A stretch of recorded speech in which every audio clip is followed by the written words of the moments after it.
আলাইহি ওয়াসাল্লাম পালন করে থাকি। এটা কোরআন এবং হাদিসের দিকে দলিল দিলে দেখা যায় ঈদে মিলাদুন্নবী পালন করা ফরজ। জোরে বলেন সুবহানাল্লাহ। যারা কোরআন হাদিস ভালো না জানে, না বুঝে, যাদের গবেষণা কম, তারা বলে বেদাত বেদাত।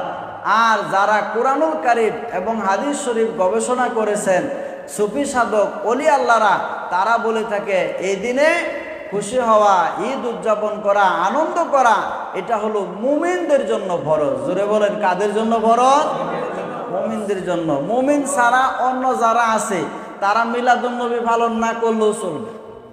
যারা মুমিন আশিকে রাসূল তারা ছাড়া, হযরত মুহাম্মদ সাল্লাল্লাহু আলাইহি সাল্লামের খাঁটি উম্মত ছাড়া অন্য যদি কেউ মিলাদুন্নবী করতে না চায় সেটা ভিন্ন কথা। কিন্তু যারা মুমিন, মুমিনদেরকে দয়াল রাসূল সাল্লাল্লাহু আলাইহি সাল্লামকে ভালোবেসে তার শুভ জন্মদিনে খুশি হতে হবে। জোরে বলেন ঠিক কিনা? রব্বুল আলামিন বলেছেন লাউলা কালামা খালাকতুল আফলাক, হে হাবিব আমি আপনাকে সৃষ্টি না করলে কোনো কিছুই সৃষ্টি করতাম না। একটা দলিল আল্লাহ রাব্বুল আলামিন হাদিসে কুদসিতে বলতেছেন, হাবিব আমি আপনাকে সৃজন না করলে কোনো কিছুই সৃষ্টি করতাম না।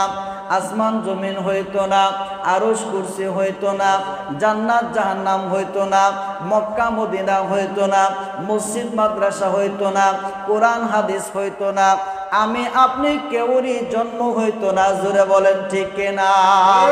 কোরআনুল কারীম হইতো না, রোজার বিধান আসতো না, যাকাতের বিধান আসতো না, হজের বিধান আসতো না, কুরবানির বিধান আসতো না। আজকে এক কথায় কোনো কিছুরই বিধান আসতো না। রোজা না আসলে রোজার ঈদও আসতো না, কুরবানি না আসলে কুরবানির ঈদও পাইতাম না। ঠিক কিনা বলেন? তাহলে যার উসিলায় সব কিছু পাইলাম। ওনার যে আগমনের দিন, এই আগমনের দিনটা হলো শ্রেষ্ঠ দিন। এই জন্যই আল্লাহর বন্ধু সুফি সম্রাট শাহ দেওয়ানবাগী হুজুর কেবলা যান বলছেন, সৃষ্টিকুলের শ্রেষ্ঠ ঈদ দয়াল রাসূল সাল্লাল্লাহু আলাইহি সাল্লামের শুভ জন্ম ঈদ। আসুন আমরা আগামী ঈদ মিলাদুন্নবীর সম্মেলনে দলে দলে যোগদান করে অশেষ ফায়েজ বরকত রহমত হাসিল করি।